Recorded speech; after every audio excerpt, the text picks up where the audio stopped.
चलिए प्यारे विद्यार्थियों, सर्किल पॉइंट यूट्यूब चैनल पर आप सबका का स्वागत है। मैं एम चक्रवर्ती जीके जीएस की श्रृंखला में आप लोगों का एक बार फिर से पुनः स्वागत करता हूं। आज हम लोग भारत में कृषि को वीडियो का दूसरा क्लास, हम लोगों का दूसरा क्लास भारत में कृषि एग्रीकल्चर से, ठीक है। कल के क्लास में आप लोगों ने देखा कि भारत में कृषि के अंतर्गत कृषि को किस सूची के अंतर्गत रखा गया है। भारत में ऋतु के आधार पर कृषि का वर्गीकरण हम लोग देख लिए, ठीक है। उसके बाद चावल से संबंधित जितने भी प्रश्न बन सकते थे वो सब हम लोग देखा है। आज हम लोग देखेंगे गेहूं। ध्यान दीजिएगा, एग्रीकल्चर के अंतर्गत हम लोग आज कौन से टॉपिक देख रहे हैं? गेहूं।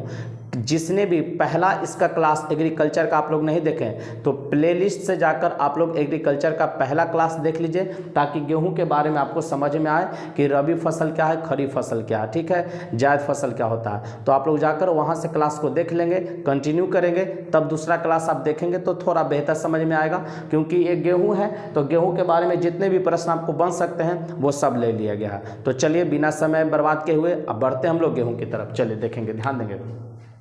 चलिए सबसे पहला पॉइंट है वो कि गेहूं भारत का दूसरा मुख्य खाद्यान्न फसल है। गेहूं भारत का दूसरा मुख्य खाद्यान्न फसल है। पहला मुख्य खाद्यान्न फसल पूछेगा तो क्या बोलेंगे? चावल। और दूसरा मुख्य खाद्यान्न फसल क्या बोलेंगे? गेहूं। गेहूं एक शीतोष्ण कटिबंधीय, ध्यान दीजिएगा, कैसा फसल है? शीतोष्ण कटिबंधीय तथा रबी फसल है। गेहूं को किस फसल के अंतर्गत रखेंगे? रबी फसल के अंतर्गत रखेंगे। ध्यान दीजिएगा, गेहूं एक शीतोष्ण कटिबंधीय फसल है तथा रबी फसल का उदाहरण है। किस फसल का? रबी फसल का उदाहरण है। इसकी जो बुआई होगी ठंडा के समय में बुआई होता है और कटाई लगभग गर्मी, मतलब अक्टूबर नवंबर में गेहूं की बुआई होती है। पूछेगा गेहूं का बुआई कब होगा?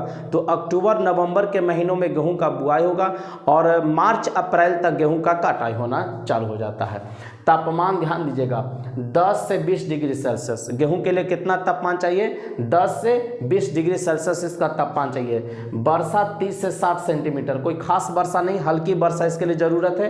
तो 30 से 60 सेंटीमीटर वर्षा। मिट्टी में दोमट एवं चार नोजल मिट्टी। मिट्टी में क्या याद रखेंगे? दोमट और चार नोजल मिट्टी। तीन चीज याद रखेंगे। गेहूं के वृद्धि के लिए तापमान कितना चाहिए? तो 10 से 20 डिग्री सेल्सियस। वर्षा कितना? तो 30 से 60 सेंटीमीटर। कैसा मिट्टी? दोमट एवं चार नोजल मिट्टी चाहिए।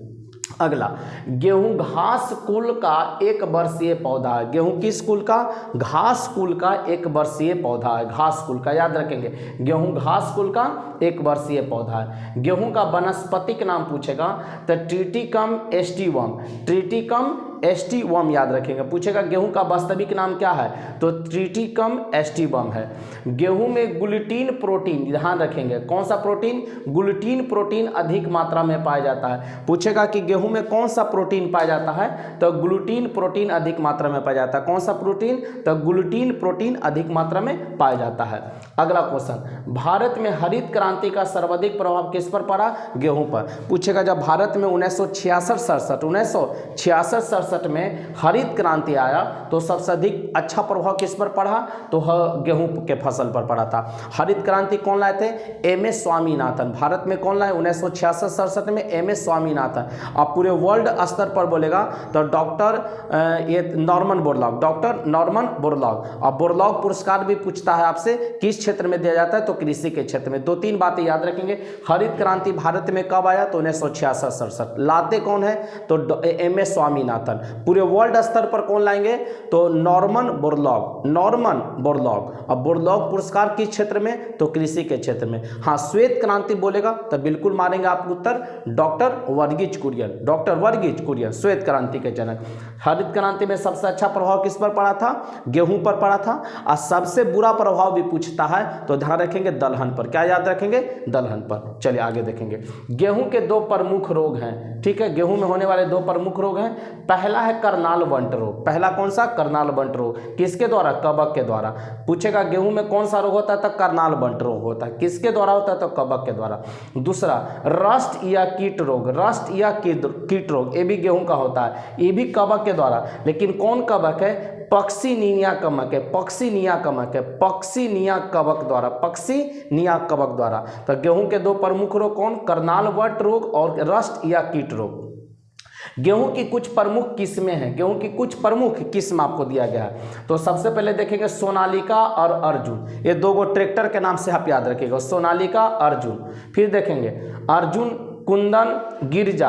देखिए इसमें कुछ लड़की का नाम भी ध्यान में रख, जैसे सोनालिका लड़की का नाम, अर्जुन लड़का, कुंदन, गिरिजा लड़की, सुजाता भी लड़की, भवानी, देशरत्न, कल्याण सोना, राज 3077, राज 3077, यूपी 308, ये सब गेहूं के प्रमुख किस्म हैं। कभी कभी आप देखेंगे एग्रीकल्चर वाले आप एग्जाम देते हैं तो वहां पर किस्म वगैरह पूछ लेता, तो आपको ध्यान रखना जरूरी होगा, ठीक है ना, क्योंकि फाउंडेशन तक सभी एग्जामिनेशन के लिए जो भी एग्जाम में प्रश्न बन सकते हैं वो सभी लिया गया है। तो ध्यान दीजिए, प्रमुख किस्म में सोनालिका है, अर्जुन है, कुंदन है, गिरजा है, सुजाता है, भवानी है, देशरत्न, कल्याण सोना, राज 3077 और यूपी 308। ये गेहूं का सब किस्म है, प्रमुख किस्म है गेहूं का।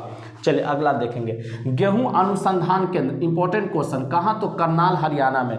गेहूं अनुसंधान केंद्र पूछेगा कि कहाँ है, तो आप बोलेंगे करनाल हरियाणा में, करनाल हरियाणा में। अगला देखेंगे, गेहूं में कार्बोहाइड्रेट का मात्रा पूछेगा तो 65 से 70%। गेहूं में कार्बोहाइड्रेट पूछेगा कितना? 65 से 70%। पूछेगा कितना कार्बोहाइड्रेट पाया जाता है, तो 65 से 70%। अब प्रोटीन कितना? 10%। गेहूं में प्रोटीन कितना? 10%। याद रखेंगे, गेहूं में कार्बोहाइड्रेट पूछेगा तो 65 से 70% और प्रोटीन 10%। और ऐसे चावल जो खाद्यान्न होता है उसमें चावल में सबसे ज़्यादा कार्बोहाइड्रेट पाया जाता है। विश्व में गेहूं का सबसे बड़ा उत्पादक देश बोलेगा चीन। विश्व में सबसे बड़ा गेहूं का उत्पादक देश कौन है? चीन है। अब भारत 2 नंबर पर, भारत के नंबर पर 2 नंबर पर। विश्व में गेहूं की सबसे बड़ी मंडी आपसे पूछ दें कि विश्व में गेहूं की सबसे बड़ी मंडी कौन है, तब विनिपेग कनाडा का शहर है। कौन है? विनिपेग। विश्व में गेहूं की सबसे बड़ी मंडी कौन? विनिपेग कनाडा, ठीक है।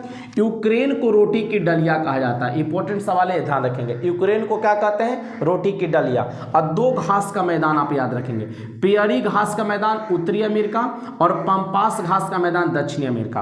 पेयरी घास का मैदान उत्तरी अमेरिका और पंपास घास का मैदान दक्षिणी अमेरिका। इसको भी रोटी के डलिया कहेंगे। किस घास के मैदान को? तो पेयरी घास का मैदान कहाँ? उत्तरी अमेरिका और पंपास घास का मैदान दक्षिणी अमेरिका को रोटी का डलिया। और देश बोलेगा तो यूक्रेन को रोटी का डलिया कहा जाता है, यूक्रेन। भारत में इसके प्रमुख उत्पादक राज्य देख लीजिए, गेहूं को उत्पादन करने वाले, तो उत्तर प्रदेश है, पंजाब है, हरियाणा है। सबसे ज़्यादा गेहूं उत्पादक राज्य में आ जाएगा उत्तर प्रदेश। सबसे ज़्यादा कौन हो जाएगा? उत्तर प्रदेश। लेकिन प्रति हेक्टेयर में बोल देगा तो पंजाब आंसर दीजिएगा। कहेगा प्रति हेक्टेयर के दर से, प्रति हेक्टेयर के हिसाब से सबसे ज़्यादा गेहूं का उत्पादन कौन करेगा? तो पंजाब करेगा। और ओवरऑल क्षेत्रफल में अगर देखेगा तो सबसे अधिक कौन करेगा? उत्तर प्रदेश से। तो बच्चों आज हम लोग सिर्फ गेहूँ के कवर को ही, गेहूँ के टॉपिक को कवर किए हैं। और कल बाजरा, ज्वार, गन्ना इत्यादि फसलों के साथ कल के क्लास में हम लोग मिलेंगे। आज आप लोग गेहूं के से संबंधित जितने भी प्रश्न हैं आप इसको एक बार सही तरीके से देख लें, पढ़ लें, याद कर लेंगे। और कल हम लोग अगले टॉपिक में मिलते हैं। और आज के लिए बस इतना ही। ध्यान रखेंगे आप सही तरीके से अपनी तैयारी करते रहिए, क्योंकि अभी आपके वर्तमान समय में बहुत ज़्यादा वैकेंसी आपको आया हुआ है। आपको एक सरकारी नौकरी कंफर्म करना है। तो चलिए इसी ऊर्जा के साथ आज के क्लास को हम समाप्त करते हैं और नए तरीके से, नए जोश के साथ हम लोग कल के क्लास में मिलेंगे। तब तक के लिए जय हिंद, जय भारत, बेस्ट ऑफ लक।